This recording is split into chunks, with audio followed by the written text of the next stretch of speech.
To the stage, this guy, I've seen him once before, actually this week at Rain Dogs, but he is also new to Hourglass, so let's please keep it going, everybody, for Shaun Simpson.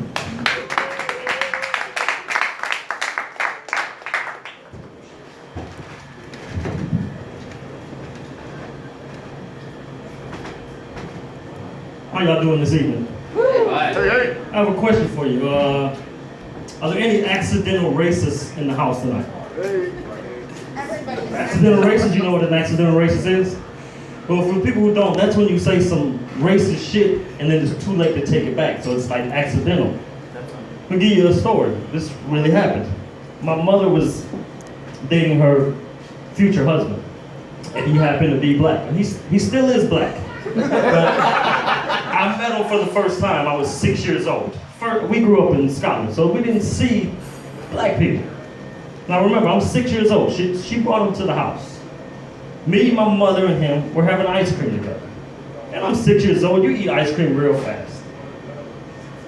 So you know what happens when you eat ice cream real fast? You get a brain freeze, ice cream headache. He said, "What's wrong?" I said, I have an ice cream headache. I said, "You probably don't get that because you have such a big nose and it probably just goes down the side." That man still hates me to this day. They're no longer married, so fuck him. I don't care. But speaking of races, any interracial couples, any people date outside their race in here?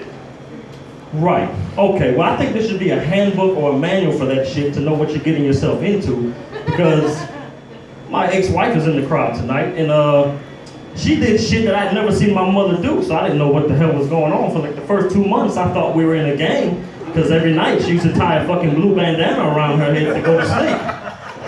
So I'm ducking behind the windows at night, I'm driving slow, making sure nobody's following us and shit like that home. So during the course of our marriage, we now have a 17-year-old. And everybody that has a son wants him to be just like you. I even named him Junior. He's got the same name and everything. But I swear I need to call Maury because I don't believe he is mine at all. Now, me personally, I'm a ass and thigh man. We're in the car one day and we're driving down and I notice a nice pair of thighs and ass walking down the street. And I say, "Hey, you see that? That's too big. Get the fuck out. Get out the car right now." "Hello, Maury? Yeah, I need a test right now. There's no way he's mine." So he has a cell phone, like any 17-year-old, and he's on the fucking cell phone 24/7.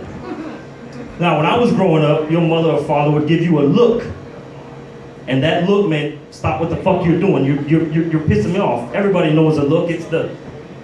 And you was like, "Oh shit, I better stop." But his fucking cell phone is right here, so now I have to text him, like, "Look up." Or, if he didn't, I have to send him like little mean face emojis and like angry faces, and he'd be like, "Oh, I better stop saying that shit or stop doing whatever it is I'm doing."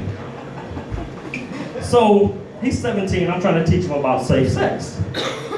So I bought him some condoms and,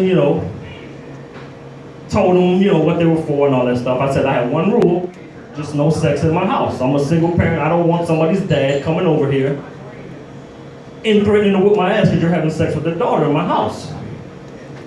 So one day I come home from work, I go in the closet and I find an empty condom wrapper in the closet.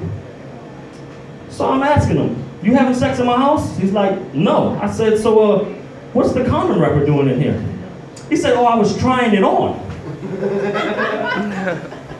So now I'm like, I was wishing he just said, "Fuck it, I had sex," because now I'm thinking, what were you thinking about to get your dick hard in the closet to try the condom on? And when you got it on and you're in the mirror, were you like, "Yeah, that for you. Yeah, I wonder if this comes in blue. That'll work right there." Yeah. So I am recently single, and I knew the new big thing now is online dating. So I gave it a shot. I met this chick online, and we go to the bar. Well, hold on, let me back that up. If you are single, please, if there's something fucked up with you, you're missing like a toe, or you're bipolar, let that person know up front so they can, it's not a surprise. So me and this chick are drinking, and I watch her get up and go to the restroom. And she has like a little limp. I'm like, "What's wrong?" She was like, "Oh, I was in a car accident."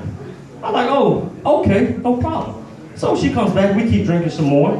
And she's like, you want to go back to my place? I'm like, hell yeah, I live with my mama. You can't come back to mine. So we go back to her house and, we're kissing and drinking and, gumdrops and lollipops, everything's good. She said, let me slip into something more comfortable. I watch movies, I know what that means. That means we're about to have sex. So I get up in the bed and I'm getting ready. She comes out the bathroom, her fucking leg is missing from the knee down. Like she has no leg. So I'm like, well, now I kind of gotta have sex with her because I want to be an asshole and be like, no, I'm not doing it. But it was like some of the best ever. So now, like on my off days, I hang out at like the Special Olympics and the Wounded Warrior projects because you just never know. That's my time, thank you.